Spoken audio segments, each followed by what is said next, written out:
Hey guys, and Buffalo has picked up the dub. We advance 2-6-2, 28-21 over the Chiefs. Now, there are a lot of great things to pick out of this, and there are some bad things, but those bad things are just basically injuries.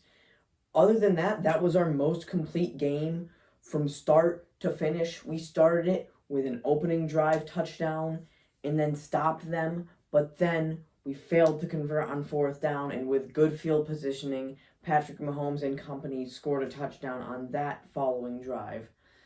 But it was all round great football. James Cook over 100 rushing yards. Josh Allen super clean with it. 3 incompletions and only took 2 or 3 sacks.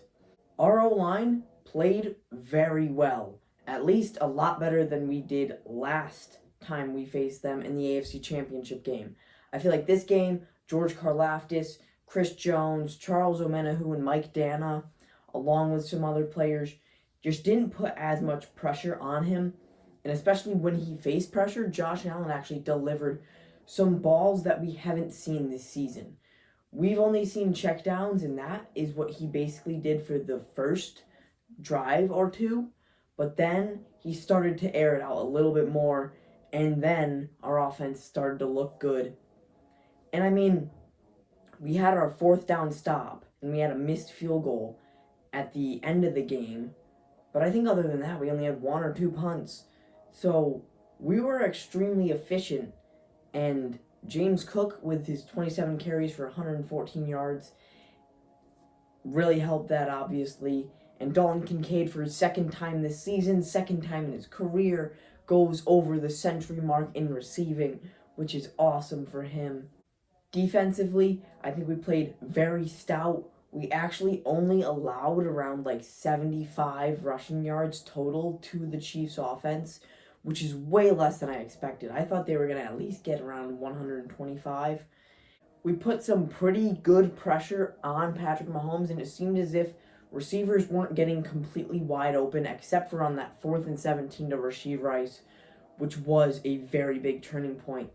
Them going for 2 to make it a 21-28 game instead of a 19-28 game was a big play, and that could have resulted in a devastating loss for Buffalo and their fans. But luckily, we came out with that stop. And the rookie in his second game as a pro, Maxwell Harrison, snagged an INT on the second to last drive.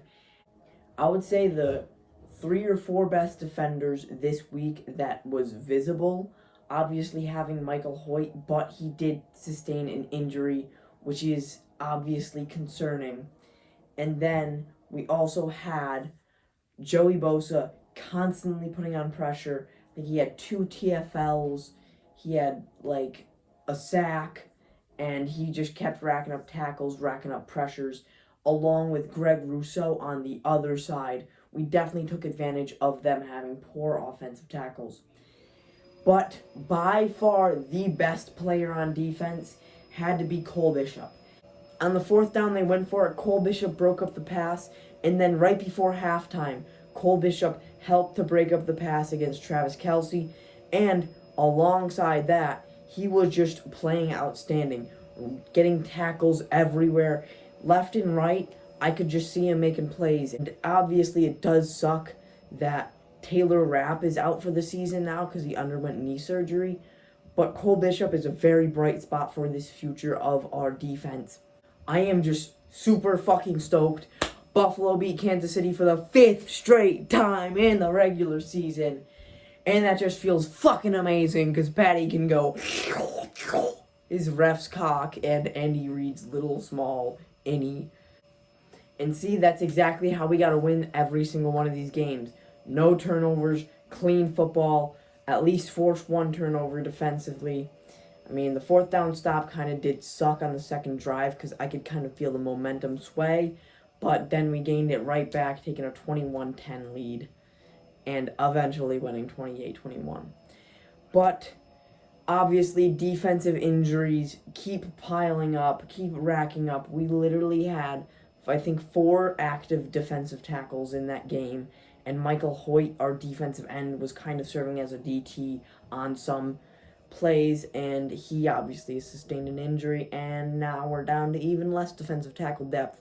So, not really a bold prediction here, but I think the Bills are going to be trading for a defensive tackle at this trade deadline, which is in 2 days, or a wide receiver. I don't know if we will, though.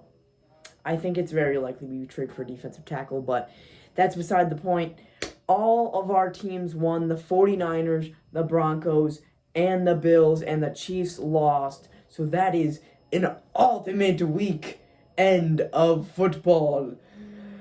Let's go, football americano. As always, I hope you guys enjoyed. Make sure to like and subscribe. I'll see you guys in the next video.